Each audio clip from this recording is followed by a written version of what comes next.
University మంచి భవిష్యత్తు కోసం తెలుగు విద్యార్థులు ఇష్టపడే యూనివర్సిటీ. కాల్ 9059052378 9059052379.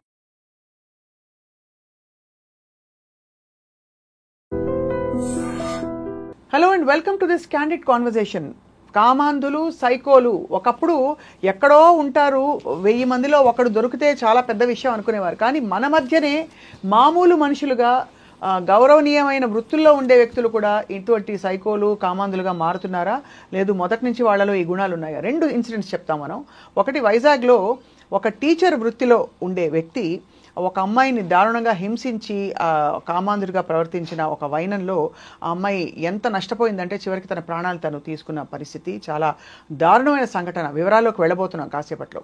ఇంకో చోట ఇక్కడ సూర్యాపేటలో ఒక వ్యక్తి అనేక రకాల వ్యాధులు అతనికి ఉండగానే శారీరకంగా ఒక స్త్రీని హింసించి ఆ అమ్మాయితో ఆ వ్యాధులు అంటించడమే కాకుండా ఆ అమ్మాయికి ఉండే 2 ఆడపిల్లల్ని కూడా దారుణంగా అతను బలాత్కరించి ఈ విధమైన ఒక సంఘటన చూస్తున్నాం. చెప్పుకోవడానికి కూడా అసలు ఎంత దారుణంగా ఉందంటే, మనతో పాటు రజనీ రమ్మ గారు ఉన్నారు. She is a very very popular counselling psychologist. 25 ఏళ్ల తన లాంగ్ ప్రయాణంలో ఎన్ని కేసులు చూశారు, కానీ ఇది మాత్రం పరాకాష్ట అంటున్నారు. రజనీ గారు నమస్కారం. నమస్తే. చాలా కష్టతరంగా ఉంది, మనసు కష్టంగా ఉంది. ఏదో ఆడపిల్లలే మోసపోతున్నారా, లేకపోతే పురుషులు ఇంకా దారుణంగా తయారవుతున్నారండి, లేకపోతే ఎలా అర్థం చేసుకోవాలి? ఇది మోసపోయే వాళ్ళు అన్ని జాతుల్లోనూ ఉన్నారు. ఆడవాళ్ళలో ఉన్నారు, మగవాళ్ళలో ఉన్నారు, పిల్లలు, పెద్దలు. మోసం అనేది ప్రతి చోట ఉంది. దాన్ని ఎలా మనం క్రాస్ చెయ్యాలనేది మన తెలివితేటల మీద ఆధారపడింది. అవును. ఈ 2 సంఘటనలు మీరు చూస్తున్నాం కదా, అంటే ఈ 3-4 రోజుల్లో బయటకు వచ్చినవి ఇవన్నీ. ఏమనిపిస్తుంది మీకు? అంటే టీచింగ్ వృత్తి అనగానే మనం ఓహో చాలా గౌరవప్రదమైన వృత్తి అనుకుంటాం. సో ఆ సంఘటనలో ఏమైంది, ఇక్కడ ఏమైంది? నిజానికి చాలా గౌరవనీయమైన వృత్తి అది. ఆ స్థానంలో ఉన్న వాళ్ళే ఉపాధ్యాయులు అంటే. ఇప్పుడు వాళ్ళే క్రైమ్స్కి పాల్పడుతున్నారు. అంటే యాజ్ ఎ హ్యూమన్ బీయింగ్ వాళ్ళు మేము మనుషులమేగా అన్నట్టుగా బిహేవ్ చేస్తున్నారు. కానీ యాజ్ ఎ టీచర్ ఉంటున్నామా లేదా అనేది వాళ్ళు ఆలోచించుకోవట్లేదు. ఎందుకంటే ఒక సాధారణమైన వ్యక్తుల్లాగా బిహేవ్ చేస్తున్నారు. పాతకాలంలో టీచర్, ఇప్పటికీ ట్రైనింగ్స్ ఉన్నాయి. ఆ పాతకాలంలో ట్రైనింగ్స్ ఎలా ఉండేవి, వాళ్ళు టీచర్గా అపాయింట్ అయిన తర్వాత వాళ్ళు పిల్లల పట్ల ఎలా ఉండేవారు, విద్యా విధానం, బోధించే విధానం ఎలా ఉండేది అనేది మనం చదువుకున్నాం, మాకు తెలుసు, మీకు కూడా కొంత తెలిసే ఉంటుంది. ఇప్పుడు విద్యా విధానాలు టీచర్ స్టూడెంట్ల పట్ల ఎలా బిహేవ్ చేస్తున్నారు అనేది ఇది కూడా చూస్తున్నాం మనం. అవును. టీచర్ లాగా బిహేవ్ చేస్తున్నాడా, ఒక అబ్బాయిగానే బిహేవ్ చేస్తున్నాడు.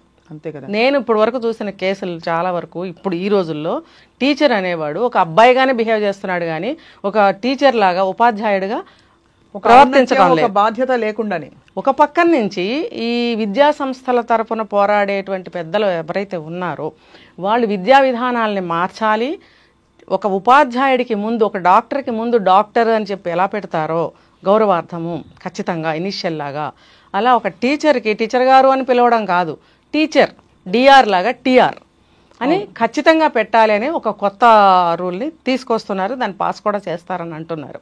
అంటే వాళ్ళకి సమాజము ఎటువంటి పట్టం కట్టాలని అనుకుంటుంది ఒక పక్క నుంచి, వాళ్ళకి ఎటువంటి గౌరవాన్ని ఇవ్వాలి, ఇస్తే బాగుంటుంది, వాళ్ళకి కూడా ఒక జాబ్ సాటిస్ఫాక్షన్, ఒక టీచర్ సాటిస్ఫాక్షన్ ఉండాలి అని ఒక పక్క నుంచి కోరుకుంటుంటే, ఈ టీచర్లు ఏం చేస్తున్నారు? అంతే కదా, చిన్నపిల్లల మీద అఘాయిత్యాలు చేస్తున్నారు, ఇంకా బయటకు వచ్చి ఇలాంటివి కూడా చేస్తున్నారు. అవును. ఇప్పుడు అతను చేసింది ఏంటి? As a government teacher, government job రావడమే ఈ రోజుల్లో చాలా కష్టమైపోయిన రోజుల్లో అతను టాలెంటెడ్ అనుకోవాలి. మరి వచ్చింది జాబు, సరే కో టీచర్ ఉంది, ఆవిడకి హస్బెండ్ సడన్గా ఎక్స్పైర్డ్ అయినప్పుడు ఆవిడకి ఒక 2 ఆడపిల్లలు ఉన్నప్పుడు కో టీచర్గా అతని సహాయ సానుభూతిని ప్రకటించాలి, వీలైతే ఇవ్వాలి. అవును. నువ్వు అభిమానేసి నేను నిన్ను ప్రేమిస్తున్నాను అని చెప్పి వెంటబడటం ఎలా ఉందండి? ఆ ఏజ్ ఎటువంటిది? 20, 30, 25 ఏళ్ల వయసు కానే కాదు అది. మరి వెంటబడటం ఎంత అసహ్యంగా ఉంది అది. వెంటపడి మళ్ళీ మోసం చేయడం. మోసం వెంట పడటమే కాదు, ఈమె ఒంటరిగా ఉంటుంది పిల్లల్ని పెట్టుకుని, తలుపు ముందు బయట, డోర్ బయట 3-4 నెలల వరకు రోజు వచ్చి బయట పడుకునేవాడట. ఎంత దారుణం. నువ్వు లేనిదే నేను బ్రతకలేను, నేను నీ తలుపు బయటే పడిగాపులు కాస్తున్నాను దేవదాసులాగా అని అలా చేయడము. ఇంకా పరాకాష్ట ఏంటంటే అన్ని పచ్చిమిరపకాయలు తెచ్చుకుని తినడం. ఎంత సైకో వృత్తి ఇది, సైకో కదా ప్రవృత్తి ఇది ఖచ్చితంగా. ఇప్పుడు నీ మీద ఇంత ప్రేమ ఉంది కాబట్టి నేను ఇంత కారం భరిస్తున్నాను కాదు, నీ సైకో మెంటాలిటీ కాబట్టి నువ్వు భరించగలుగుతున్నావు. అవును. మామూలుగా మనం ఒక పచ్చిమిరపకాయ తినగలమా? అవును. వితౌట్ బాయిల్డ్ తినలేం కదా. ఇన్ని పచ్చిమిరపకాయలు ఎలా తిన్నాడు అంటే అది అంటే పగ రగులుతూ ఉంటుంది వాడికి. పగ అంటే చెడే అనుకోకర్లా, ఒక కోరిక తీవ్ర రూపం దాలిస్తే దాన్ని ఉన్మాది అంటారు. ఆ ఉన్మాది స్థాయిలో ఉన్నాడు కాబట్టి తినగలిగాడు. ఆ భరించే శక్తిని ఉంటుంది వాళ్ళకి, అది కాబట్టి తినగలిగాడు. ఎటువంటి దానికైనా దారుణానికైనా తలపడగలిగి చెయ్యగలిగే స్థితిలో ఉంటారు కాబట్టి ఇది కూడా దారుణమే ఎన్ని పచ్చిమిరపకాయలు తినడం. అది అది అవన్నీ చూసినప్పుడు పోలీస్ కంప్లైంట్ ఇవ్వాలి ఎవరైనా కదా. పడకూడదు. ఈవిడేం చేసింది, ఇప్పుడు ఎప్పుడు కూడా వన్ సైడ్ మనం అనుకోకూడదు స్వప్న గారు. తప్పు ఒక చేత్తో చప్పుడెప్పుడు రాదు, రెండు చేతులు కలిస్తేనే సౌండ్. అలాగే తప్పు ఒక సైడ్ ఎప్పుడూ ఉండదు, రెండో వైపు ఖచ్చితంగా లొసుగు ఉండనే ఉంటుంది. అవును, మన అవకాశమే ఇస్తాం వాళ్ళకి. మనం అవకాశం ఉంది, అవతల వాడు మన దగ్గరికి రాడు, మీద చెయ్యడు, ఇంట్లోకి రాడు, సోఫాలో కూర్చోడు. అంతే కదా. మనం కొంచెం లూజ్ ఇస్తేనే వాడు వస్తాడు లోపలికి. ఇప్పుడు ఇక్కడ జరిగింది కూడా అదే. కానీ ఈ అమ్మాయి దాదాపుగా తెలివిగానే ప్రవర్తించింది. అలా చేసినప్పుడు ఏం చేసింది, నిజం అబద్ధం ప్రూవ్ చేసుకోవాలి కదా అని చెప్పి అవకాశం ఇచ్చింది. ఎలా, సరే నువ్వు ఇంత అంటున్నావు కదా, అసలు నీ బ్యాక్గ్రౌండ్ ఏంటి తెలుసుకుందామని చెప్పి. నువ్వు అసలు ఎందుకు తెలుసుకోవాలి, ఇక్కడే ఆవిడ తప్పు చేసింది. ఇక్కడే అంటే నీకు దొరికిపోతున్నాడు ఇలాంటి ప్రవర్తిస్తూ. ఈ ప్రవర్తన సైకో ప్రవర్తన అనుకున్నాం. తను ఏం చెప్పింది, నాకు ఇష్టం లేదు, భర్త చనిపోయాడు, పిల్లల్ని నేను పెద్దవాళ్ళని చేసుకొని మంచిగా చూసుకోవాలి అని తను అనుకుంటున్నప్పుడు నువ్వు అసలు ఎందుకు టెస్ట్ చేయాలనుకున్నావు. అవును, తప్పు ఇళ్ళనే ఉంది, లోసుకి ఇక్కడే ఉంది. సరే వెళ్ళింది, నీకు చూపిస్తాను రా అని చెప్పి ఆస్తులు చూపించాడు, ఇల్లు చూపించాడు, పేరెంట్స్ని చూపించాడు, అక్కడ అన్ని కోట్లు ఆస్తుంది, ఇక్కడ ఎన్ని కోట్లు ఆస్తుంది అన్ని చూపించాడు. నిజం అబద్ధం నీకెలా తెలుసు, నీకేమైనా డాక్యుమెంట్స్ చూపించాడా, అట్లీస్ట్ ఏమైనా ప్రూఫ్ చూపించాడా, నీకేమీ చూపించలేదు. అవి ఇప్పుడు నేను వెళ్తాను దారిలో, అయినా అవన్నీ ఉన్నా కూడా ఇలా పచ్చిమిరపకాయలు తినే ఒక వ్యక్తి బుర్ర సరిగ్గా లేదని అర్థమైపోతుంది కదా. ఇప్పుడు నేను దారిలో వెళ్తుంటాను, ఆ బిల్డింగ్ నాదే అంటే మీరు నమ్మచ్చు కదా. అవును, ఈ రజనీరమ్మ గారి బిల్డింగ్, రోజు మీరు ఆ దారిలో వెళ్తుంటే ఆవిడ చెప్పారు ఇదే ఆవిడ బిల్డింగ్ అని అనుకుంటారా లేదా. అలాగే ఆవిడ కూడా అలాగే అనుకుని ఉండొచ్చు, నిజంగా ఉన్నాయో లేదో ఆస్తులు మనకు తెలియదు. ప్లస్ ఇవన్నీ చూపించిన తర్వాత కొంతకాలం గడిచిన తర్వాత నమ్మేసింది. తర్వాత పేరెంట్స్ని పంపించాడు, ఒప్పించండి అని. డైరెక్ట్గా అయితే ఒప్పుకోలేదు, నాకు వద్దు పెళ్ళి, నేను పిల్లల్ని చూసుకోవాలి, ఓకే బాగుంది అక్కడ వరకు. పేరెంట్స్ని కూడా పంపించి రాయబారం చేయించాడు. చేయించినప్పుడు వాళ్ళు ఏమనుకుంటారు, అటువైపు నుంచి ఆలోచిస్తే వాళ్ళు కూడా అతనితో ఎంతో కొంత ఇబ్బంది చాలా బాధపడి ఉంటారు. అప్పటికే అతను చాలామంది ఆడవాళ్ళని తల్లిదండ్రుల ముందే ఇంట్లోకి తెచ్చుకోవడము, తెల్లవార్లు వాళ్ళతో గడపడము, తల్లిదండ్రులు చూసి భరించగలరండి. అదే కదా. కళ్ళ ముందు కొడుకు రకరకాల అమ్మాయిలను తీసుకొచ్చి వ్యభిచారమేగా చేస్తున్నది. అవి చుట్టుపక్కల వాళ్ళ పరుగు పోదా, అడగరా, అడిగేవాళ్ళు అడగరా, ఏం సమాధానం చెప్పాలి, గేటు తీసుకుని బయటికి రాలేని పరిస్థితి ఉండొచ్చు వాళ్ళకి. అలాంటప్పుడు వాళ్ళు ఒక పెళ్ళన్న చేస్తే వాడికి ఆ కోరిక తీరిపోతుంది కదా అన్నట్టుగా అనుకుని ఉండుంటారు. వచ్చి రాయబారం చేశారు, ఒప్పుకున్నారు, పెళ్లి చేసుకున్నారు. కానీ కట్ చేస్తే హింస. ప్రతిరోజు ఈ అమ్మాయితోటి మెడిసిన్స్ వాడడము, సెక్స్ చేయడము, ఆ పిల్లలు 4వ క్లాస్ 3వ క్లాస్ చదివే పిల్లల మీద పడుకోవడం. ఆ ఇద్దరు పిల్లల మీద పడుకుని ఉన్నప్పుడు ఈవిడ చూసినప్పుడు నువ్వు ఎందుకు పడుకున్నావని అడిగింది. నీకు అక్కడే అర్థమైపోయి ఉండాలి. అర్థమైపోయి నువ్వు బయటికి రావాలా లేదా, అతన్ని కిక్అవుట్ చేయాలా లేదా. అదే కదా. చెయ్యకుండా నువ్వు అడిగావు, అబ్బాయి దొంగతనం చేసావు, నేను దొంగతనం చేశాను ఒప్పుకుంటాడా? అంతే కదా. ఏ కోణంలోనూ ఒప్పుకోడు, అసలు అంటే డిఫైన్ చేసుకుంటాడు. పిల్లల్ని ఎంత కంటికి రెప్పలా అంటే చేరదీయాలి ఒక పరాయి పురుషుడు. ఇప్పుడు ఈ రోజులో గుడ్ టచ్ బ్యాడ్ టచ్ అని చెప్తున్నా, ఇదేం టచ్ అనాలండి బాబా, ఈ దారుణం. డైరెక్ట్ మీద పడుకున్నాడని ఈవిడే చెప్తుంది. ఇద్దరు పిల్లల మీద కలిపి పడుకున్నాడంట. చూసారు, విన్నారా ఈ దారుణం ఎప్పుడన్నా? చిన్న పిల్లలు 3-4 క్లాసులు చదివే పిల్లలు, చిన్న చిన్న శరీరాలు, ఇద్దరి మీద కలిపి పడుకున్నాడు. నువ్వు చూసినప్పుడు అసలు నేను నిద్రపుచ్చుతున్నాను, అసలు నువ్వెవడో నిద్రపుచ్చడానికి, నువ్వు మా తండ్రివా, లేకపోతే ఒక 20 ఏళ్ళ నుంచి సాకావా, వీళ్ళని ముద్దు చేసావా, నువ్వు జోకొట్టందే నిద్రపోకుండా ఉండే స్థితిలో ఉన్నారా వాళ్ళు? తల్లి కదా అవన్నీ చూసుకుంటుంది. మరి నీకు ఎంత బాధ్యత వచ్చేసింది? నువ్వు నిద్రపుచ్చేవాడు అలా పడుకుంటావా? నీకు అక్కడే రావాలి, ఈవిడికి డౌట్ అక్కడే రావాలి. నువ్వు మరి ఇన్స్టింక్ట్స్ పని చేయలేదని అనాలి కదా. బలైపోయింది ఆవిడ ఓన్ ఎమోషన్ కావిడ. అంటే లేదు, నమ్మపలికాడు. అది అదేంటంటే దాన్ని ఏమంటారంటే మాయ చేసి నమ్మబలికి, అబ్బిబ్బి అలా కాదు ఇలా కాదు, నువ్వు పొరపాటు పడుతున్నావు పిచ్చిదానా, నువ్వంటే నాకు ఎంత ప్రేమ, అది ఇది అని పిచ్చి మాటలు చెప్పుంటాడు. అవును, ఆవిడే చెప్పింది ఆ మాట. ఆ మాటలకు నేను మళ్ళీ బోర్లా పడిపోయి సరేలే ఏదో పొరపాటు జరిగిందిలే, అక్కడే కదండి సరేలే పొరపాటు జరిగింది అన్నప్పుడు ఆ పొరపాటే నువ్వు మనసుకు వచ్చేసింది పొరపాటని. నువ్వు ఆ పొరపాటుని నువ్వు అక్కడ ఎందుకు కట్ చేయలేదు? అదే నువ్వు అక్కడ కట్ చేసినట్టయితే ఆ శని వదిలేదు కదా, లేకపోతే నువ్వే వెళ్ళిపోకపోయినావా. మళ్ళీ రెండోసారి చూసింది. అలా జరుగుతూనే ఉంది ఇద్దరు పిల్లల మీద. పెద్ద పాప మెచ్యూర్ అయినప్పుడు 10 డేస్కే 15 డేస్కో ఆ అమ్మాయితో డైరెక్ట్గా సెక్సువల్లో పాల్గొన్నాడంట. ఈవిడ చూసిందట బాబోయ్, అసలు చూసిందంట. చూడండి తల్లి, ఏం తల్లి అండి అసలు. నువ్వు వాడు ఎవడు, నీ పవిత్రంగా పెంచుకున్న నీ కన్న కూతురు మీద ఎవడో అత్యాచారం చేస్తుంటే అవతల పడేయాలి అసలు. యాక్చువల్లీ అసలు చట్టాన్ని చేతిలో తీసుకోమని కాదు, అంత ఆగ్రహం రాదు కదా. అసలు నువ్వు ఏం చేసావు, యాక్షన్ ఏం తీసుకున్నావు, ఫస్ట్ ఎయిడ్ ఏం చేసావు? నువ్వు వెళ్ళి కంప్లైంట్ చేయాలి, చుట్టాల పక్కాలకి చెప్పాలి, ఆ నలుగురిని పోగేయాలి, వాడిని కిక్అవుట్ చేయాలి. నువ్వు కారణం ఏముంటుంది? కానీ మళ్ళీ అలాగే నమ్మబలికాడంట. అదేం కాదు ఇదేం కాదు, నువ్వు ఎంత నమ్మబలికినా నువ్వు చేసింది కళ్ళారా చూశాను, సరే ఒకసారి కదా అని ఊరుకున్నాను అంటుందండి. అసలు మనిషా తల్లి? రెండోసారి చేశాడు, రెండోసారి చూసిందట, మళ్ళీ అడిగిందండి. నువ్వు అడగటం ఏంటి? నువ్వు ఇమ్మీడియట్గా పిల్లల్ని తీసుకు వెళ్ళిపోవాలి కదా. చైల్డ్ రైట్స్ పోలీస్ కంప్లైంట్ ఇవ్వడం, చైల్డ్ రైట్స్ కమిషన్ కి వెళ్ళడం కదా. చదువు వెల్ ఎడ్యుకేటెడ్ టీచర్ ఆవిడ, ఏం తెలియదు చెప్పండి ఆవిడకి. ఇప్పుడు కోర్టుల చుట్టూ తిరుగుతుంది, సెక్షన్స్ మాట్లాడుతుంది, రీజనింగ్స్ చెప్తుంది ఆవిడ. ఇవి అప్పుడు తెలియలేదా? ఇప్పుడు దీని పర్యవసానాలుగా ఏం జరిగింది? సుఖవ్యాధులు వచ్చినాయి పిల్లలకి, తల్లికి వచ్చినాయి, పిల్లలకు వచ్చినాయి, వాడికి శరీరం అంతా రోగాలు పుట్టాయి. ఏం చేస్తున్నాడు? కొంచెం డబ్బు బాగా ఉందని ఒక పక్కన చెప్తుంది. ఈ క్రమంలో ఒక పాక్షికంగా డబ్బు ఉందనే నమ్మాలి, అంత ప్రాపర్టీ లేకపోయినా ఎంతో కొంత ఉందని నమ్మాలి. ఎందుకు అని అంటే వైద్యం చేయిస్తున్నట్ట, పెద్ద పెద్ద హాస్పిటల్స్కి తీసుకెళ్ళి వైద్యం చేయిస్తున్నాడు. కన్సల్టేషన్ అయిపోగానే బయట కూర్చోబెడతాడట, డాక్టర్తో తనెళ్ళి మాట్లాడతాడట. అది మరి ఆ హాస్పిటల్ ఏం హాస్పిటల్ అండి, ఏం డాక్టర్స్ వాళ్ళు? ఇప్పుడు తల్లికి వచ్చింది, ఓకే, భర్త నుంచి భార్యకు వచ్చింది అని డాక్టర్స్ అనుకోవచ్చు, వైద్యం చేయొచ్చు, ఓకే. పిల్లలకు వచ్చినప్పుడు డాక్టర్స్ ఎందుకు డౌట్ చేయలేదు? అసలు వ్యవస్థ ఏమైపోతుందండి బాబోయ్. ఇక్కడ తప్పు ఈవిడతో పాటు డాక్టర్స్ కూడా తప్పు కదండి. అవునవును, అంతే కదా. పిల్లలకి రావడం ఏంటి అంటే పిల్లలకి బహుశా వాడు ఏం చెప్పాడో తెలియదు కానీ ఎక్కడైనా అంటే గర్భం దాల్చినప్పుడే వచ్చిందని అనుకున్నారా, లేకపోతే అలా తెలియకుండా కూడా ఉండదే? డాక్టర్లు పిచ్చోళ్ళు అండి, మనకి సైన్స్ తెలియదు అనుకుందాం. డాక్టర్ వ్యాధులు ఆఫ్ కోర్స్ డెఫినెట్లీ మీరు అన్నట్టు అది తప్పకుండా అది సెక్షువల్ కాంటాక్ట్ ఉంటేనే అయ్యే వ్యాధులు. ఒకవేళ పిల్లలకి కూడా అటువంటిది ఏదైనా అంటగట్టి ఉండొచ్చుగా. వీళ్ళు వేరే వాళ్ళతో తిరిగారు, తల్లి కూతుళ్ళు తిరుగుతున్నారు, అందుకనే ఇలా వచ్చింది. ఏం నమ్మబలికాడు అక్కడ? యాజ్ ఏ ఫాదర్ నాకు తప్పదు కదండి వైద్యం చేయిస్తున్నాను అని చెప్పాడా? ఇంత కట్టలేమన్నా డబ్బులు ఇచ్చాడా?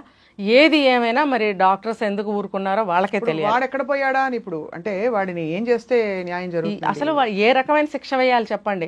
చివరికి ఇప్పుడు ఈవిడ బయటకు వచ్చేసి నానా అల్లరి చేసి ఇప్పుడు చేస్తుంది, చేతులు కాలిన తర్వాత ఆకులు పట్టుకుంటే ప్రయోజనం ఏముంది చెప్పండి?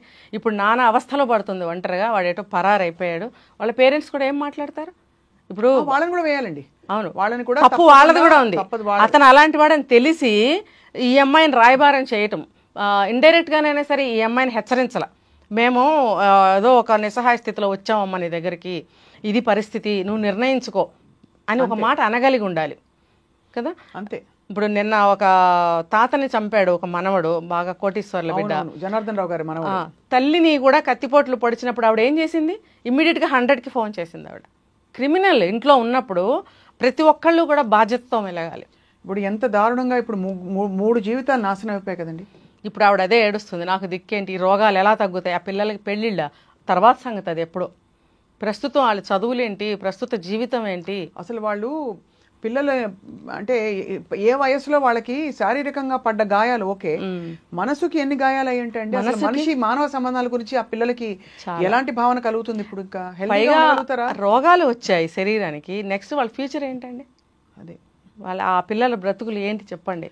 కానీ ఇక్కడ ఒకటే, ఎప్పుడు కూడా మనం ఇలాంటి సంఘటనలు చూసినప్పుడు నేర్చుకోవడం అప్రమత్తత తప్ప ఏమీ లేదు కాబట్టి రజనీ గారు ఏం చేయాలండి? ఇప్పుడు ఆ రెండవ సంఘటన విశాఖపట్నం, అది కూడా ఘోరం. 2 సమానమైన ఘోరాలు అనమాట. వీడు ఒక సైకో, వాడు ఒక సైకో. వీళ్ళనట వీడు అనకూడదట, వారు వీరు అనాలి మనం. మగవారు అని ఎవరంటున్నారు? మనం అనాలి. అదే ఇటువంటి మృగాల్ని మనము అండి బండి మగవాళ్ళు అనాలట, వాడు వీడు అనకూడదు వీళ్ళని. ఇటువంటి దుర్మార్గుల్ని ఎంత పెద్దవాళ్ళనైనా సరే సందర్భానుసారంగా వీడని మాట్లాడుకునే సమాజం ఇది. ఈ వీళ్ళు చెప్తున్నారు ఇలాంటి దుర్మార్గుల్ని వాడు వీడు అనకూడదు. వీళ్ళంటే ఎవరు? పబ్లిక్. అదే పబ్లిక్ అంటూ అంటే పబ్లిక్ ఏదో ఇప్పుడు సోషల్ మీడియా వచ్చాక ఏదో ఒకటి ఎక్స్ప్రెస్ చేయాలని కానీ అది ఒక కుటుంబంలో జరిగిన ఒక ఇంత బాధ, కడుపు మంట అని తెలిస్తేనే వాళ్ళకి, అది వాళ్ళ వరకు వస్తే గానీ తెలియదు. ఆ విశాఖపట్నంలో దారుణం కూడా చాలా చాలా దారుణం అండి. ఆడపిల్ల దొరికిందని చెప్పి నీ ఇష్టం వచ్చాడు వాడుకుంటావా? వాళ్ళ ఆస్తిపాస్తులు అమ్మి కట్న కానుకలన్నీ వాడి మొహాన పోసామని తల్లి నడి రోడ్లో నుంచి ఏడ్చి చెప్తుంది. పూరిపాకలో ఉండాల్సిన కర్మ మాకేంటండి? ఇల్లు అమ్ముకున్నాము, ఆస్తులు అమ్ముకున్న వాడికి ఇచ్చాము కట్న కానుకలు. మేము ఇప్పుడు పూరిపాకలో ఉంటున్నాం, బిడ్డను పోగొట్టుకున్నాం, మాకేం మిగిలింది? అది ఇప్పుడు కొడుకు లేడంటే కొడుకు ఉన్నాడు, రేపొద్దున ఆ అబ్బాయి పరిస్థితి ఏంటి? రోడ్డున పడ్డట్టే కదా.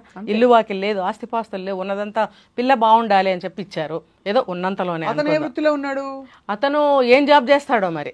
వాడికి ఒక సింహాసనము, ఒక సూటు, పెళ్ళి మొత్తం గ్రాండ్గా చేసినట్టు ఫోటోలు.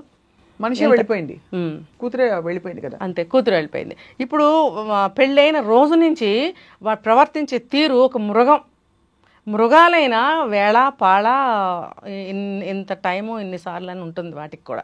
వీడికి లేదు. అడ్డమైన మందులు వాడతాడట ఆ స్ట్రెంగ్త్ కోసం.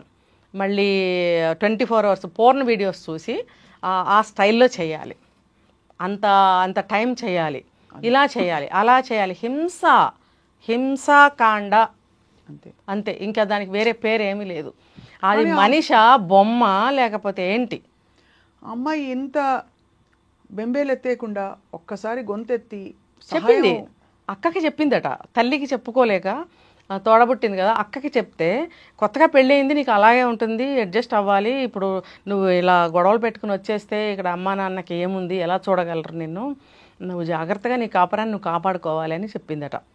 సరే, తర్వాత కొద్ది రోజులు అయిన తర్వాత అతను వాడే పిల్స్ ఏవైతే ఉన్నాయో ఫోటో తీసి బావగారికి పంపింది, అంటే అక్క భర్త. అతనేం చేశాడు? నెగ్లిజెన్సీ. ఇప్పుడు అతని సొంత చెల్లి అయితే అలా నెగ్లెక్ట్ చేస్తాడండి? చేయడు. భార్య చెల్లి కాబట్టే కదా. మన ఇంట్లో పిల్ల పాపం కొత్తగా పెళ్ళయింది, నన్ను నమ్మి నాకు కదా ఇది పంపించింది అని ఇంకో కొంచెం ఎక్కువ రెస్పాన్సిబిలిటీ, గౌరవాన్ని అతను తీసుకుని అది ఏంటనేది వాచ్ చేయాలి కదా. ఏం చెప్పాడో తెలుసా అతను? అది కొంచెం నైట్ టైంలో ఇలా పంపించింది, 8 o'clock టైంలో పంపించింది, రేపొద్దున చూద్దాంలే అని పడుకున్నాను నేను. చూసారా ఎంత నెగ్లిజెన్సీ ఉందో? అదే ఇక్కడ అన్ని సంఘటనలలో అన్ని చోట్ల కూడా నెగ్లిజెన్స్ ఉంది. అక్కడేమో ఆ సిచ్యువేషన్ లో పెద్దవాళ్ళ తప్పు లేదండి, పెద్దవాళ్ళ తప్పు, కన్న తల్లి తప్పు, పిల్లలకి ఆడపిల్లలకి ఇలా అవుతుంటే అసలు ఊరికే ఇప్పుడు ఉన్న రూల్స్ ప్రకారం అయితే ఊరికే ఇలా దగ్గర తీయడం కూడా పరాయి పురుషుడు ఖచ్చితంగా తప్పు. అస్సలు ముట్టుకోవద్దండి ఆడపిల్లని. తాత అవనండి, తండ్రి అవనివ్వండి. నిన్న చూశాను నేను, దగ్గర తీసుకుని ముద్దులు పెట్టడాలు ఇవన్నీ కూడా. తండ్రి డ్రైవ్ చేస్తుంటే వెనకాల 2 ఆడపిల్లలు, ముందు ఒక పాప, 2 ఆడపిల్లలు వెనకాల. ఎంత గట్టిగా హగ్ చేసుకుని కూర్చుందంటే తండ్రిని, అంత పడిపోతాను అన్న భయంతో పట్టుకుని ఉండొచ్చు. నెక్స్ట్ రోజు ఎక్కడికో చోటుకి వెళ్ళాలి, స్కూల్కో ట్యూషన్కో తీసుకెళ్ళాలి. ఏజ్ పెరగదా అండి ఈ ఇయర్కి ఆ ఇయర్కి? ఫీలింగ్స్ రావా? ఖచ్చితంగా వస్తాయి. ఒక అమ్మాయి 14-13 సంవత్సరాల అమ్మాయి తల్లి దగ్గర పడుకోమంటే పడుకోదట, నాన్న దగ్గరే పడుకుంటా. ఏంటంటే ఈవిడ సమర్థింపు. నాన్న తండ్రి బాగా అలవాటు అండి చిన్నప్పటి నుంచి తండ్రి అలవాటు అయితే చిన్నప్పుడే ఉంచు. ఇప్పుడు ఎంత వయసు? తండ్రి దగ్గర పడుకోబెడతావా? ఆ అమ్మాయి గట్టిగా టచ్చింగ్లు ఇస్తూ పడుకోవడం. ఆ తండ్రిగానే ఉన్నాడు, అయినా కూడా ఈ పిల్లలోనే ఫీలింగ్స్ వచ్చినాయి. తండ్రిని హగ్ చేసుకోవడం, స్కూటర్ మీద గట్టిగా పట్టుకుని కూర్చోవడం. నిన్న కూడా చూశాను నేను, మా కారు ఆపి ఆ పిల్లని పట్టుకుని తండ్రికి పిల్లకి చెప్పాలన్నంత స్పీడ్ వచ్చేసింది నాకు. కానీ ఎంతమందిని పట్టుకుని మనం మాట్లాడతామండి? అంటే ఇది ఎక్కడో మనం దారి తప్పేసామండి. ఈ 2 సంఘటనలు అయితే స్టైల్ ఎక్కువైందండి చాలా. ఈ 2 సంఘటనలు తీవ్రం. బట్ ఈ తీవ్ర రూపం దాల్చడానికి ఆ వాతావరణం ఏదైతే క్రియేట్ అవుతుందో మన చుట్టూ, ఇది పర్వాలేదు, చూసి చూడనట్టు ఊరుకో, తర్వాత చూద్దాంలే, ఈ నెగ్లిజెన్స్, బాధ్యత లేకపోవడం, ఇంకొకటి స్పందన లేకపోవడం. ఇంకొకటి చెప్పనా? పాతకాలంలో లాగా కాదు, ఆడపిల్లని తండ్రి బాగా ప్రేమించాలి, మా అమ్మాయికి తండ్రి దగ్గర బాగా చనువు ఎక్కువ అని చెప్పుకోవడం ఫ్యాషన్ అయిపోయింది. నువ్వు ఏ రోజుల్లోనైనా సరే అది జెండర్ ప్రకారం వేరు. అతను మేలు, ఈ పాప ఫిమేల్ అయినప్పుడు ఎటువంటి రిలేషన్ అయినా సరే టచ్ ఎందుకండి? నోటితో మాట్లాడు, అమ్మ తల్లి పాప అని మాట్లాడు, నీ బాధ్యత నువ్వు నిర్వర్తించు, ఇవ్వవలసిన సౌకర్యాలు ఇవ్వు, పిల్లని బాగా చదివించు, ధైర్యాన్ని ఇవ్వు, ఆ కోర్స్ చేయించు, ఈ కోర్స్ చేయించు, నువ్వు ఒక బాడీ గార్డ్ లాగా, గార్డియన్ లాగా నువ్వు బిహేవ్ చేయి. అంతేగాని మంచి తండ్రులు ఉన్నారండి, పిల్లలు చెడిపోయిన వాళ్ళు లేరా? ఇప్పుడు ఆ పాప తండ్రి పక్కన పడుకుంటానంటుంది. ఎందుకు? తండ్రి బాగానే ఉన్నాడు. మరి ఇంకో కేసులో తీసుకుంటే పిల్ల బాగానే ఉంది, తండ్రి కదా చెడిపోతున్నాడు. అది మరి ఆడపిల్లలు ఒక వయసు వచ్చాక అంటే అది చాదస్తాం అని అంటారు ఇప్పటి రోజుల్లో. మీరు అన్నట్టు రైటే. ఒక పాయింట్ అయ్యాక, ఎస్పెషలీ 10-12 ఏళ్ళు వచ్చిన వయసు తర్వాత దూరం పెట్టడం, పిల్లల్ని ఆడపిల్లల్ని తొందరగా అవన్నీ పాటించేవారు. కానీ ఇవాళ రోజుల్లో కూడా మనం అంటే అవగాహన తెచ్చుకోవాలి, కానీ అలా చాదస్తంగా ఉండాలా అని ప్రశ్నించే వాళ్ళు లేకపోలేదు. కానీ దీనికి కారణాలు ఉన్నాయంటున్నారు కదా రజనీ గారు. పిల్లలకు వేసే బట్టలు ఎలా ఉన్నాయండి? అదే ఇప్పుడు 10 years 11 years వస్తే పిల్లలు బాడీలో ఎన్ని చేంజెస్ వస్తున్నాయి. మరి ఎటువంటి బట్టలు వేస్తున్నావు నువ్వు? తండ్రి పక్కన మెడ చుట్టూ చేతులేసి కాళ్ళల్లో కాళ్ళు దూర్చేసి కూర్చుంటున్నారు ఆడపిల్లలు. 20 ఏళ్ళు వచ్చినా కూర్చుంటున్నారుగా. దీన్ని ఏమనాలి? ప్రేమ అనాలా? కల్చర్ అనాలా? రోజులు మారిపోయినాయి అనాలా? మీ రోజుల్లో కాదు మేము వేరు అనాలా? ఏమనాలి? చాలా అన్నీ ఒకటే. ఇప్పుడు ఈ వైజాగ్ కేసు తీసుకుంటే తీవ్రంగా హింస పెట్టాడు అమ్మాయిని. పెట్టి పెట్టి పెట్టి ఆ అమ్మాయి భరించలేక చెప్తే ఎవరు పట్టించుకోలేదని ఆ బావ అనే ఆయన కూడా తెల్లవారు చూద్దాంలే అనుకున్నాడంట, ఊరుకున్నాడు. మిడ్నైట్లోనే కాల్ వచ్చింది, మీ అమ్మాయికి ఒంట్లో బాగాలేదు అని ఫోన్ చేశాడట. ఫోన్ చేసి వెళ్ళి చూస్తే చనిపోయింది, ఉరి పెట్టుకుని చనిపోయింది. మరి ఈ బావ అనే ఆయన మేల్కొని ఉంటే ఆ విషయంలో ఇమీడియట్గా యాక్షన్ తీసుకుని ఉంటే ఆ పాప బతికేది కదా. అదే రోజు జరిగింది. సేమ్ 8 o'clockకి మందు డబ్బా పంపించింది ఫోన్లో, మిడ్నైట్లో కాల్ వచ్చింది, చనిపోయింది. కానీ అది సరే, జరగరాని దారుణం జరిగిపోయిందండి. ఆ అమ్మాయి సరే ఆ బావకు చెప్పింది అది. ఒక్కసారి ధైర్యం తెచ్చుకుని మొదటి విషయంలో ఆ తల్లి కూడా భర్త మీద తిరగబడ్డానికి ధైర్యం చూపించకపోవడం, ఇక్కడ కూడా తిరగబడ్డానికి ధైర్యం చూపించకపోవడం. పశువు అండి వాడు. అలాంటి వాడి దగ్గర ఎంత బలం ఉండుంటుంది. చిన్నపిల్ల, ఆడపిల్ల, ఫస్ట్ టైం పెళ్లి చేసుకుని మొదటిసారిగా సంసార జీవితం అనుభవిస్తున్న ఆ పిల్ల శరీరము ఎంత సున్నితంగా ఉంటుందండి. ఎదురు తిరగగలగదా? తిరిగితే మాత్రం ఇలా అంటే పడిపోతారు ఆడపిల్లలు. అదే అదే ఒక సాంప్రదాయంగా పెరిగిన మీరు అన్నట్టు ధైర్యం తెచ్చుకుని ఎవరికైనా ఇంటికి వచ్చేసి చెప్పాలి. అక్క సలహా ఇచ్చిందిగా, నువ్వు ఇంటికి వచ్చేస్తే చాలా ఇబ్బందులు వస్తాయి. అదే కాబట్టి ఇంకా తనకేం పాలుపోక ఎవరు అర్థం చేసుకోరు. ఈ హింస నేను భరించలేను. రెండోది రజనీ గారు ఏ మాట కా మాట, ఎంత అభివృద్ధి పరిణితి చెందిన మహిళలైనా ఈ సిచ్యువేషన్స్ వచ్చినప్పుడు మాత్రం లోపల సున్నితత్వాన్ని వాళ్ళు పక్కన పెట్టి గీత దాటలేకపోతున్నారు. ఎందుకంటే ఇవాళ మీరు ఏదో పాత సాగుతుంది, అరిటాకు ముళ్ళు మీద పడినా, ముళ్ళు అరిటాకు మీద పడినా అరిటాకే నష్టం అని. ఎక్కడ ఏ సిచ్యువేషన్ ఎదుర్కొన్నా ఆడపిల్లనే అంటారు, నువ్వే తినగాలేమేమో, ఆ మాత్రం భర్తలు ఉండరా, మంచి రసికుడు, ఇలా రకరకాల పిచ్చి పిచ్చిగా చెప్పి సమర్థిస్తారు తప్ప ఈ ప్రవర్తనకి ఎక్కడా ఇది లేదు. మరోవైపు మనకి చట్టాలు, సుప్రీంకోర్టు మ్యారిటల్ రేప్ గురించి మాట్లాడడం, ఇవన్నీ ఒకవైపు జరుగుతున్నది ఇది. సో ఇప్పుడు ఏమంటారు రజనీ గారు, అంటే ఇలాంటి సిచ్యువేషన్ అసహజ పరిస్థితులు ఖచ్చితంగా అవి ఎదురవుతున్నప్పుడు మనకి రెడ్ ఫ్లాగ్స్ ని గమనించి మనం వెంటనే ఏం చేయాలి చెప్పండి? తల్లిదండ్రులకి చెప్పినప్పుడు, ఎవరికి చెప్పినా సరే ఫ్యామిలీలో ఇమీడియట్గా రియాక్ట్ అయ్యి ఇది ఏంటో అని ఆలోచించగలగాలి. నెగ్లిజెన్సీ అండి. ఇప్పుడు చాలామంది ఒక స్థాయిలో ఉన్న ఫ్యామిలీస్ ఉంటాయి, బాగా డబ్బు లేని ఫ్యామిలీస్, ఎలాగోలా పెళ్లి చేసి బయటికి పంపించేయాలని చూస్తారు ఆడపిల్లల్ని. నిజానికి వాళ్ళ ఇంటి పరిస్థితులు అలా ఉంటాయి. ఆడపిల్ల పెళ్లి చేసి పంపకపోతే అది ఇంకో రకమైన బాధ కాబట్టి వాళ్ళకి అలా అనుకుంటారు.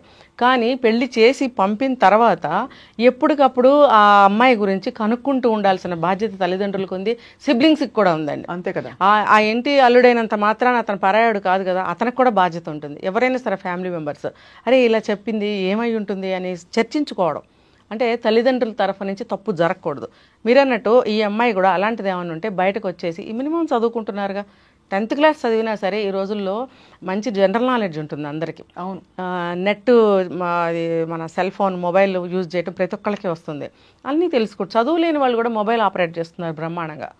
మరి వీళ్ళు ఎందుకు ఇలాగా భయపడుతున్నారు ఫ్యామిలీ పరంగా? కానీ అమ్మో భర్తను వదిలేసి వెళ్ళిపోతే నన్నేమంటారు అని అంటే ఆ కేటగిరీ మనుషులు ఎక్కువగా భయపడుతున్నారు. బాగా హైలీ ఎడ్యుకేటెడ్ సిటీస్లో ఉండేవాళ్ళు ఇటువంటి సందర్భాల్లో భయపడటం లేదు, కానీ ఊళ్ళల్లో ఒక స్థాయిలో ఉన్న వాళ్ళు భయపడుతున్నారు. కానీ ఇప్పుడు మీరు అడిగినందుకు నేను చెప్తుంది ఏంటంటే, భయపడకండి. ఇలాంటి సిచ్యువేషన్స్లో మీకు దుర్భరంగా అనిపించినప్పుడు, అది కష్టపడుతున్నప్పుడు, మీకు కష్టమే కదా పడుతున్నారు, కష్టం అనిపిస్తుంది కదా, అనిపిస్తుందని తెలిసినప్పుడు మీరు ఇమీడియట్గా బయటకు రండి. బయటకు వచ్చి చెప్పండి, నలుగురికి చెప్పండి, తల్లిదండ్రులతో తీవ్రంగా ఖండించి చెప్పండి.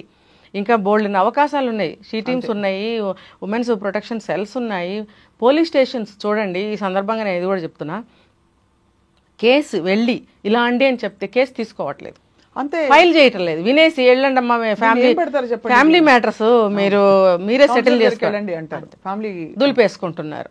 పాపము చాలామంది అనుకుంటారు పోలీస్ దగ్గరికి వెళ్ళి మనం కంప్లైంట్ ఇస్తే మనకి ఊరట కలుగుతుంది, ఏదన్నా ఒక సొల్యూషన్ దొరుకుతుంది అని. ఇప్పుడు అది కూడా వాళ్ళు ఏమి చేయటం లేదు. వాళ్ళకి కేసులు ఎక్కువ అంటున్నారట. చూడమ్మా, వేల కొద్దీ కేసులు పెండింగ్లో ఉన్నాయి, దుమ్ముబట్టి ఉన్నాయి అక్కడ. ఇవి తేలేటప్పటికి జీవితం అయిపోతుంది, వెళ్ళండి అమ్మా ఫ్యామిలీ కౌన్సిలింగ్ తీసుకోండి, మీరు సెటిల్ చేసుకోండి అని చెప్పి పంపించేస్తున్నారు. వాళ్ళు చేయగలిగింది కూడా ఏమీ లేదని అంటున్నప్పుడు ఎవరికి వాళ్ళు జాగ్రత్త తీసుకోవాలి. కరెక్ట్. ఇప్పుడు నాకు నొప్పి కలిగిందండి, యాక్షన్ నేను తీసుకోవాలా, పక్కన వాళ్ళు తీసుకోవాలా? భరించలేని నొప్పి కలిగినప్పుడు వెంటనే తెలియచేయాలి. ఏదో చిన్న అడ్జస్ట్ అవ్వగలం అనుకుంటే ఓకే, కానీ ఇవి అడ్జస్ట్ అవ్వగలిగే సమస్యలండి.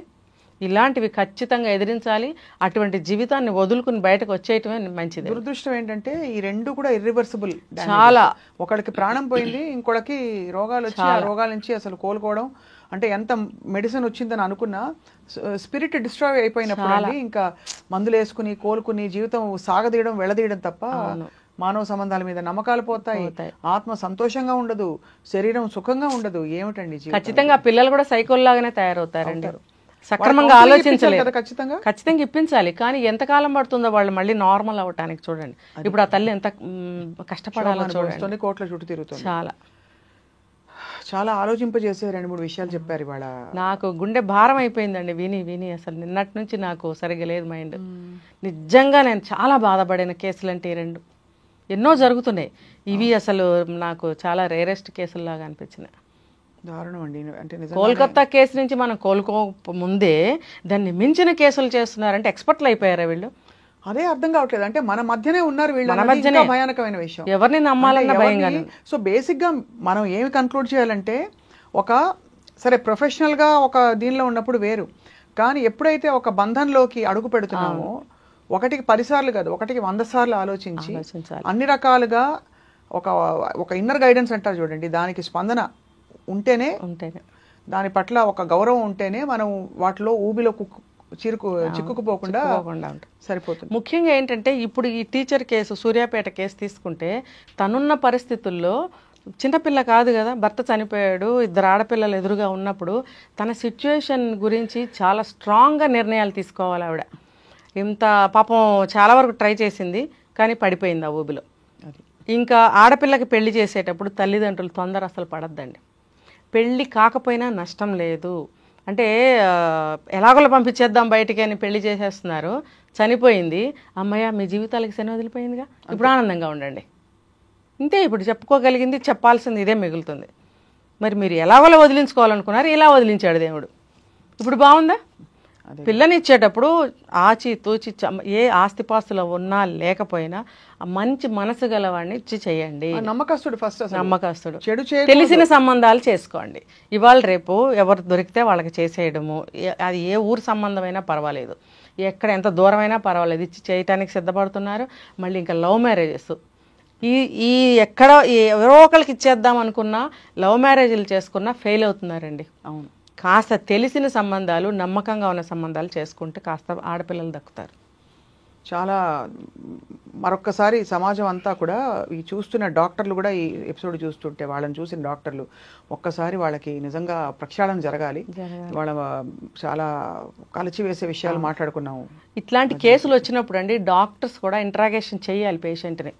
ఇంత చిన్న పిల్లలకి ఎందుకు వచ్చాయి, తల్లిని నువ్వు బయట ఎందుకు కూర్చోబెట్టావు, నువ్వు అసలు ఎందుకు మాట్లాడుతున్నావు? ఇప్పుడు ఈవిడికి వచ్చిన కంప్లైంట్ గురించి అతను మాట్లాడతాడట. అది ఇప్పుడు నాకు జ్వరం వచ్చింది, లోపల సిమ్టమ్స్ సీజనల్గా మారుతూ ఉంటాయి. ఇప్పుడు నార్మల్ జ్వరాలు సంవత్సరం పొడుగుతా వచ్చే జ్వరాలు ఈ సీజన్లో వచ్చిన జ్వరం ఒకలా ఉంటుంది, ఈ సీజన్లో వచ్చిన జ్వరం దానికి సంబంధించిన మెడిసిన్ డాక్టర్ ఇస్తాడు. Antibiotic each every time change చేయాలి. నువ్వు సంవత్సరం అంతా జ్వరం వస్తుందని చెప్పి నీకు తోచిన మందు వేసేసేది కాదు ఇది. అందుకని డాక్టర్ దగ్గరికి వెళ్ళాలి. డాక్టర్ దగ్గరికి వెళ్ళినప్పుడు నా బాడీ కండిషన్ నేనే చెప్పుకుంటాను, నువ్వెందుకు చెప్తావు? అదే అంటే ఇక్కడ కుట్ర కనిపిస్తుంది కదా, క్లియర్ కనిపిస్తుంది కదా. ఇది బయట కూడా ఉందండి. చాలా మంది ఆడవాళ్ళు భర్తలతో హాస్పిటల్కి వెళ్తారు. ఇప్పుడు ఈ తరం అమ్మాయిలను పక్కన పెడదాం.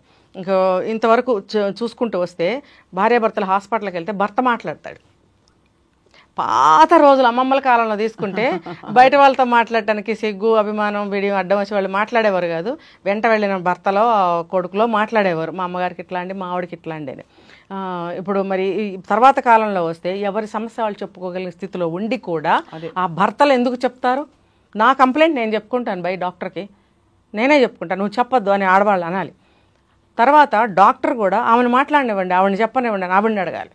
తర్వాత అడిగినప్పుడు నువ్వు చెప్పాలనుకున్నప్పుడు మొత్తం చెప్పు, ఇలాంటివి ఏమైనా ఉంటే చెప్పు, నన్ను ఇతను మోసం చేస్తున్నాడు, ఇట్లాంటి రోగాలు వచ్చినాయి, నువ్వు డాక్టర్కి చెప్తే మేబీ అతను నేను సేవ్ చేయగలడేమో కదా. అంతే కదా. డాక్టర్స్ కూడా అడగాలండి, మీరెందుకు మాట్లాడుతున్నారు, అవన్నీ మాట్లాడివ్వండి. పిల్లలకి సుఖవ్యాధులు రావటం ఏంటి, ఏమా ఎందుకు అని అడిగితే అమ్మాయికి కొంచెం ధైర్యం వస్తుంది, అంతే కదా, చెప్పగలుగుతుంది. అంతేగాని వీళ్ళని బయట కూర్చోబెట్టి అతను వెళ్ళి మాట్లాడితే ఆ డాక్టర్ మందులు ఇవ్వటం ఏంటి, ట్రీట్మెంట్ చేయడం ఏంటి? కరెక్ట్. మరి యూరిన్ తీసుకోవడము, బ్లడ్ తీసుకోవడము టెస్టులకి అనేక సార్లు ఎందుకు తీసుకుంటున్నారని ఈ అమ్మాయి ప్రశ్నిస్తే ఏమీ లేదని ఏదో బ్లఫ్ చేస్తాట. ఇవన్నీ చదువుకున్న వాళ్ళకి తెలియవండి. ఆవిడ చదువుకుంది, జాబ్ చేస్తుంది, తెలియదండి. ఎందుకు బోర్లా పడుతున్నారు అంటే గత్యంతరం లేక ఒక ఒక ఒక తోడుని కోల్పోతామేమో. అంటే అది మానసిక ఏదైతే డిపెండెన్స్, అదే ఆ ఎమోషనల్ డిపెండెన్స్ ని మాత్రం ఏది డబ్బు భర్తీ చేయట్లేదు. తర్వాత భయం. కాబట్టి అదే ఇవన్నీ ఏంటంటే సమాజంలో కొంత అంటే ఆడపిల్లదే తప్పు అని వేసేసి ఒక తత్వం వల్ల చాలా మంది నోరు మూసి కూర్చుంటారు. రెండోది ఏంటంటే ఎమోషనల్ డిపెండెన్సీ ఎక్కువ అయిపోవడం. బట్ ఏదేమైనా ఈ సంఘటనలు చూసి ప్రొటెస్ట్ జరగాలండి.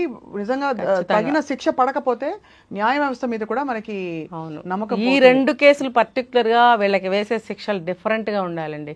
ఏదో 10 ఏళ్ళో 20 ఏళ్ళో 5 ఏళ్ళో జైలు శిక్ష వేయడం కాదు, అది శిక్ష అండి.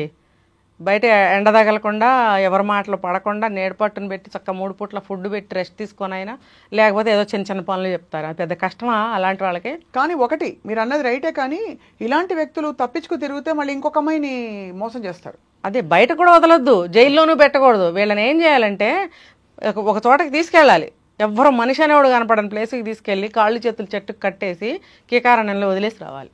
అది మనం ఎమోషనల్ గా మాట్లాడామంటారు న్యాయవాదులతో. మీరు ఇది అంటే న్యాయవాదులతో లేకపోతే కొంచెం మానవ హక్కుల అంటే యాక్టివిస్ట్ ఉంటారు, హ్యూమన్ రైట్స్ యాక్టివిస్ట్, వాళ్ళకి ఏంటంటే ఇలా మాట్లాడితే ఇలా సొల్యూషన్స్ రావు, అసలు వాడి కండిషన్కి ఒక కారణం ఏంటో వెతకాలంటారు.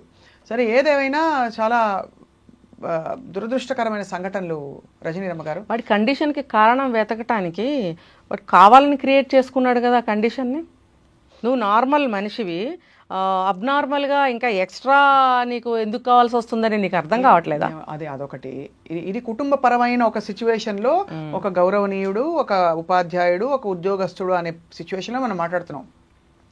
మామూలుగా గ్యాంగ్ రేపులు జరిగినప్పుడు ఏమంటారు, వాళ్ళకి చదువు లేదు, వెనుకబాటుతనం నుంచి వచ్చారు వాళ్ళు, సమర్థింపు అలా ఉంటుంది. ఇక్కడ ఏం సమర్థిస్తారు, చేయలేదు సమర్థించడానికి. సో మనం అప్రమత్తం అవ్వడం, ఆడపిల్లల్ని మరింత చైతన్యవంతం చేయడమే, అంతకంటే ఏం చేయలేము. ప్రతి ఆడపిల్లని ఒక్కసారి అలర్ట్ చేయాలి. ఆడపిల్లలు ఏ ఏజ్ వాళ్ళైనా సరే, స్త్రీలు, అమ్మాయిలు, పెళ్ళైన వాళ్ళు, అవ్వని వాళ్ళు, పెద్ద వయసు స్త్రీలు, ఎవరైనా సరే ఎవరి జాగ్రత్త వాళ్ళు తీసుకోవాలి. దేనికి కూడా ఎమోషనల్గా ఫీల్ అవ్వడం కానీ, లొంగిపోవడం కానీ, నమ్మడం కానీ చేయనేకూడదు. రైట్, అంతే. అది తన జాగ్రత్తలో తను ఉండాలి. అంతే రజనీరమ్మ గారు, ధన్యవాదాలండి. ఇవాళ చాలా కూలంకషంగా డీటెయిల్డ్గా డిస్కస్ చేసినందుకు థ్యాంక్ యూ సో మచ్. నమస్కారం. నమస్తే.